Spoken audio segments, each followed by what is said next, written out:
Maambukizi zaidi ya ugonjwa wa ukimwi yanapozidi kuripotiwa nchini, afisa mkuu mtendaji wa Baraza la Kudhibiti Magonjwa Sugu, Daktari Ruth Laibon, hasa anasema wanaume kukosa kuzingatia matumizi ya madawa ya kupunguza makali ya ugonjwa wa ukimwi na kuchangia vifo vingi miongoni mwao. Again, men and boys, the adherence rates to antiretroviral drugs is quite low as compared to women and girls. And although HIV is more prevalent among women and girls, we lose more men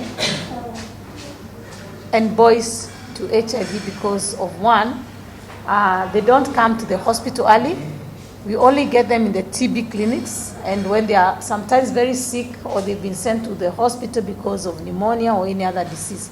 So that's a challenge we have, and what we are trying to do now is to talk about early diagnosis of men and boys, because that is also a huge challenge. Wazazi na walezi wakihimizwa kuhamasisha kuhusu ngono miongoni mwa watoto ili waelewe adhara za ugonjwa wa ukimwi. Daktari Laibon alisema ingawa serikali imejizatiti kudhibiti maambukizi ya ugonjwa huo, maambukizi kutoka kwa mama hadi kwa mtoto yanazidi kuongezeka.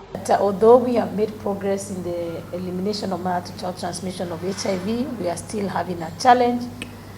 In 2022, we had almost 4,400 children who acquired HIV from their mothers, and that's a really big challenge for this country.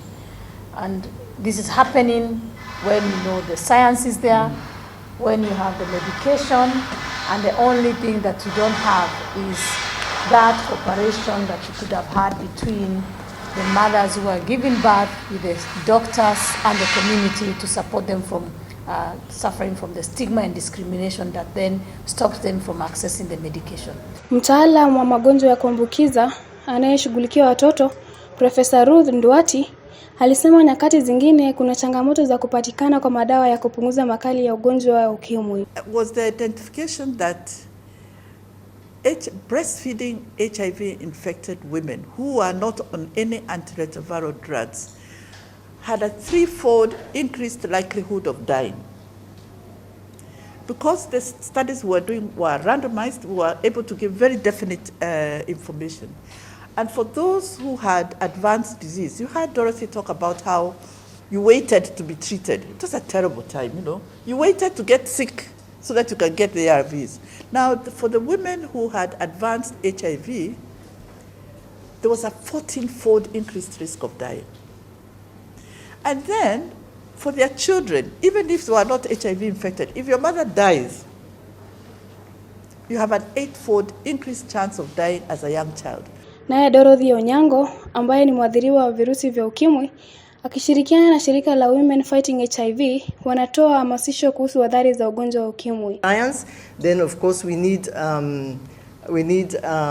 funding, we need policies to be put in place that can support issues of people living with HIV.